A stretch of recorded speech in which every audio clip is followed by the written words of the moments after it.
መዝሙረ ዳዊት ገዝታችሁ ጸልዩ። እርግጠኛ ሆኜ ነው የምነግራችሁ የፈለጋችሁትን ነገር ይመልስላችኋል መድኃኔዓለም። እምነቴን ነው እንጂ እንደ ቅዱሳን ጸጋ ኑሮኝ አይደለም እንደዚህ የምለው። እምነቴን ነው የምነግራችሁ። በሕግ የታዘዘውን ነገር አድርጉ። ሕግ የሚለው ይሄ ነው። አንዳንድ አባቶች ሰይፈ መለኮት ጥሩ ነው፣ አንዳንድ አባቶች ሰይፈ ሥላሴ ጥሩ ነው ብለዋል። አንዳንድ አባቶች የሚባል ነገር የለም። የመጽሐፍ መምህራን የተናገሩት ነው እውነት። እኔ ደግሞ እንግዲህ የመጽሐፍ መምህር ነኝ። ምን ሆናችኋል እናንተ? የቤተ ክርስቲያን የመጽሐፍ መምህር ነኝ። ለክታ ሰፍራን ብሉይውን አስተምር፣ ሐዲሱን አስተምር፣ ሊቃውንቱን አስተምር፣ መነኮሳቱን አስተምር ብላ መርቃ ሰጥታኛለች። ተምሬበታለሁ፣ እናገራለሁ።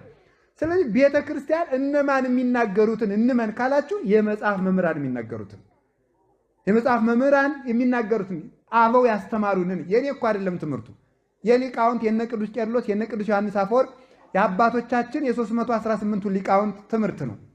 ስለዚህ ዳዊት ውዳሴ ማርያም ጸልዩ።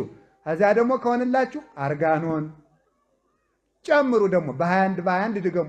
ግን ሁሉንም አንድ ጊዜ አትጀምሩት ነው የኔ ጥያቄ።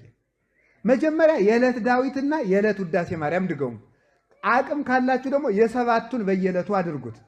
ከዛ በኋላ ደግሞ ሌሎችን አቡነ ዘበሰማያት ብዙ ይደገማል፣ ልነግራችሁ ነው። እሱን እንዲህ ያደረጋችሁ ከጸለያችሁ እግዚአብሔር ከኛ ጋር ይሆናል። አምላከ ቅዱሳን ከሁላችን ጋር ይሁን።